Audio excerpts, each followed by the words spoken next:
5 years, between 1945 and 1950, the wooded hills surrounding Glastonbury Mountain in Vermont became the stage for one of the most perplexing mysteries in American history. 5 people, all from different walks of life, vanished without a trace, despite exhaustive searches by local authorities, military personnel, and volunteers.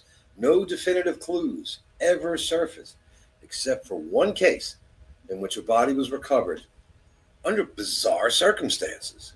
Oh, wow.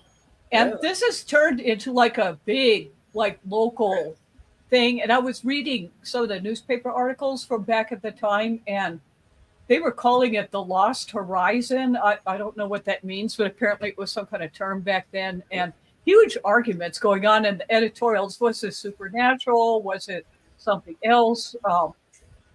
So here's what happened. Well, what happened, right? You want to know what happened? What happened to these individuals? What happened? Well, was this the work of a serial abductor? Could there be hidden dangers in the wilderness, natural or supernatural, that led to their disappearances?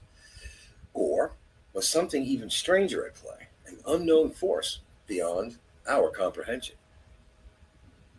Well, we shall find out. We shall find out. Now, we're going to talk about the experienced hunter who disappeared in November of 1945. The first to vanish was Miggy Rivers, a seasoned 74-year-old hunting guide. On November 12, 1945, Rivers led a group into Bickford Hollow, a remote area in the Bennington region. At one point, he walked ahead of the group, as he often did, but when the others reached the meeting point, Rivers was nowhere to be found. Search efforts stretched on for weeks, yet not a single piece of evidence surfaced.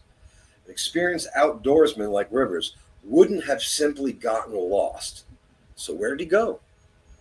And for some backstory with that, in the newspaper articles, at one point they had up to 500 people looking for him. Yeah.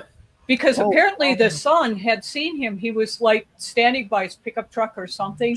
Just basically looked back, saw him. They moved forward, looked back, and he was gone. I mean, it happened very quickly. Just and vanished. This guy, Poof. yeah. And he was very, well respected in his community because of his, as a hunter guidance kind of guy. And at that age, he'd probably been around that area to where everybody knew who he was. Everyone knew his reputation. Exactly. And then there was another one. I didn't have time to hunt down the article too well, but there was another guy that happened around the same age. And it happened like 2 or 3 weeks earlier. And he had just disappeared. And then he showed up at his house like 2 or 3 days later, very disoriented, not knowing what happened to himself. But he at least showed up. And what was weird is all of this happens in like the last quarter of the year. In all of these, you'll see.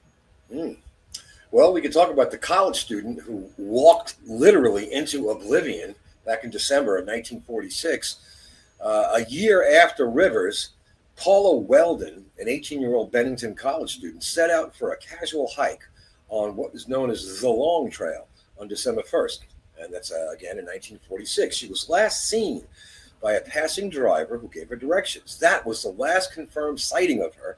No footprints, clothing, or other belongings were ever recovered.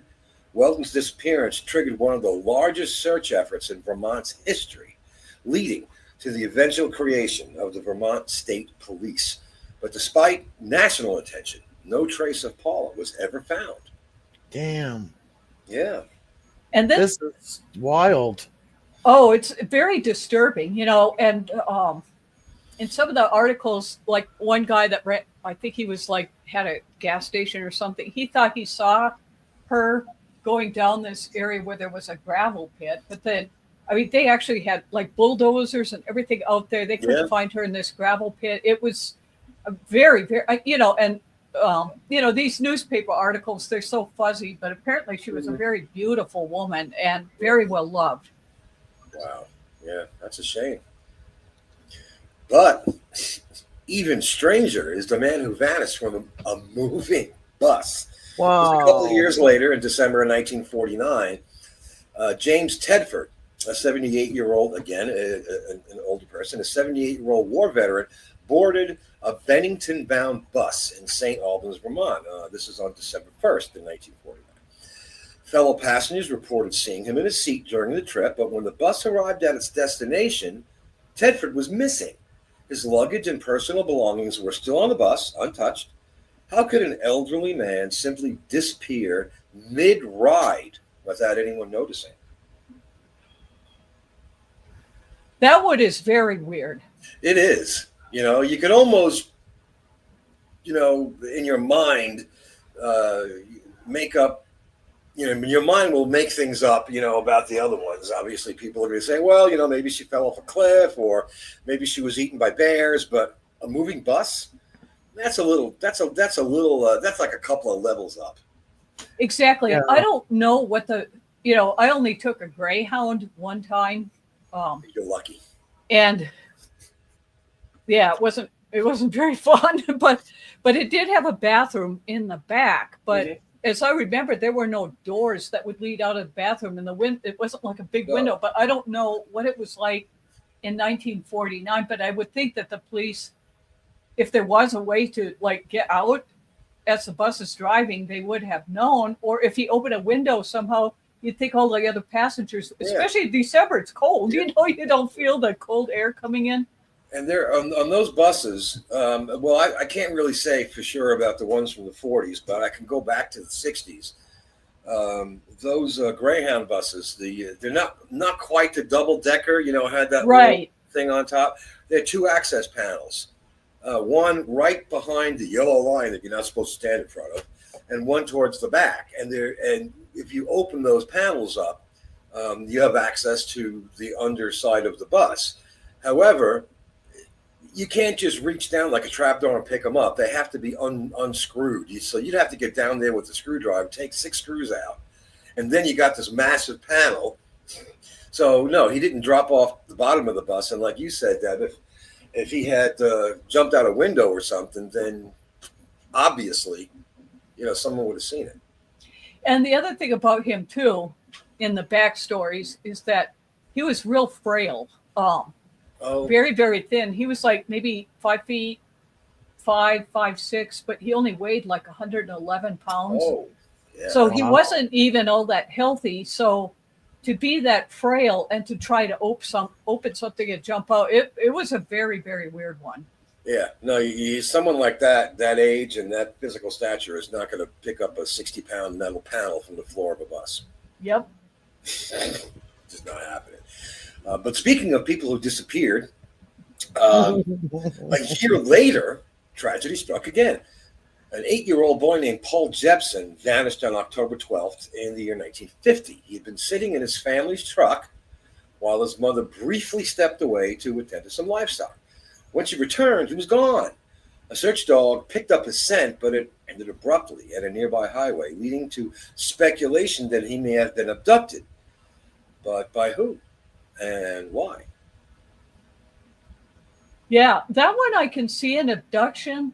Because like the big problem in Phoenix is you can't even leave a bucket outside because kids, in 2 seconds, you go to pick up the phone and the kids will drown in it.